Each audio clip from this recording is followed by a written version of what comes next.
Mutual induction क्या होता है कि इसके अंदर हमारे पास दो कॉइल होती है। पहली कॉइल जो प्राइमरी होती है उसके अंदर हम करंट फ्लो कराते हैं और हमें पता है कि जब करंट आपका फ्लो करेगा तो करंट ना तो एकदम से मैक्सिमम पे जाता है ना ही एकदम से मिनिमम पे आता है, यानी करंट की वैल्यू इंक्रीज और डिक्रीज होती है, एक टाइम लेने वाली है, फिक्स टाइम पीरियड लगने वाला है और उस टाइम के अंदर कॉइल का फ्लक्स क्या होगा, चेंज होगा, तो उसके अंदर करंट इंड्यूस होगा, वो सेल्फ इंडक्टेंस है।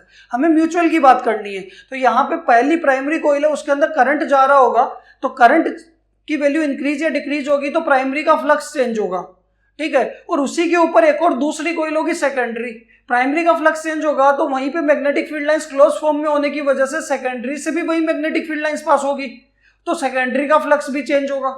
कि भाई प्राइमरी में करंट जा रहा होगा तो हमें तो बात तो यही करनी है कि सेल्फ की तो हम पढ़ चुके हैं तो उसकी तो बात करनी नहीं है, हमें किसकी बात करनी है कि प्राइमरी के अंदर करंट जा रहा होगा तो प्राइमरी की करंट की वजह से सेकेंडरी का फ्लक्स चेंज हो जाएगा, उस टाइम पे प्राइमरी का भी चेंज होगा, सेल्फ इंडक्टेंस भी आएगा, बट हम बात किसकी करेंगे, म्यूचुअल की बात करेंगे।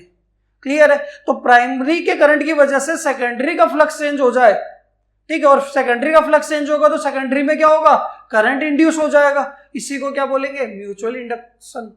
कि पहली कॉइल के करंट की वजह से दूसरी के अंदर करंट इंड्यूस हो जाए, म्यूचुअल इंडक्शन, ठीक है। तो यहां पे इसकी डेफिनेशन देखोगे तो यही है कि it is the property of two coils by virtue of which current flows to primary coil, hence due to change in flux across secondary coil current get induced in that secondary coil।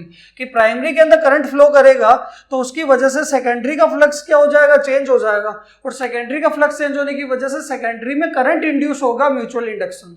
Clear है? इसको देखो experiment से समझते हैं कि हमारे पास मान लेते हैं ये दो कॉइल है, ये पहली कॉइल है जिसको नाम देंगे P1 P2 प्राइमरी, यहाँ पे इसके एक सेल कनेक्ट करेंगे और यहाँ पे एक की लगा देंगे, ये पॉजिटिव नेगेटिव। इसी के यहाँ पे आपके पास एक दूसरी कॉइल होने वाली है, इसके ऊपर देखो इस तरीके से, और ये कॉइल कौन सी होगी, सेकेंडरी, और इसमें करंट इंड्यूस होगा वो पता लगाने के लिए हम एक गैल्वेनोमीटर कनेक्ट कर देंगे, इसको नाम दे देंगे S1 S2।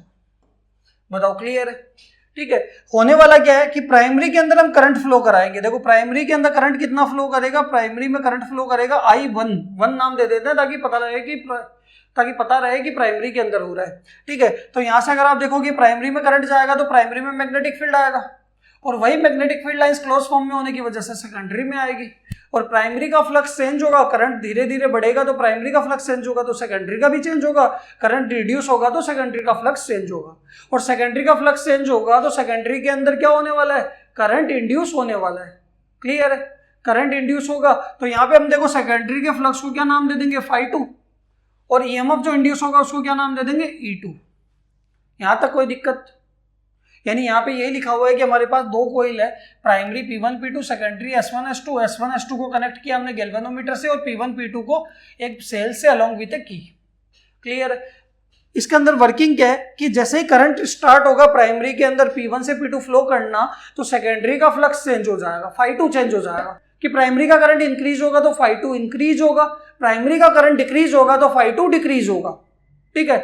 तो यहां से अगर आप देखोगे तो φ2 की वैल्यू क्या हो रही है, चेंज हो रही है, यानी सेकेंडरी का फ्लक्स चेंज होगा तो सेकेंडरी में करंट इंड्यूस हो जाएगा। क्लियर है?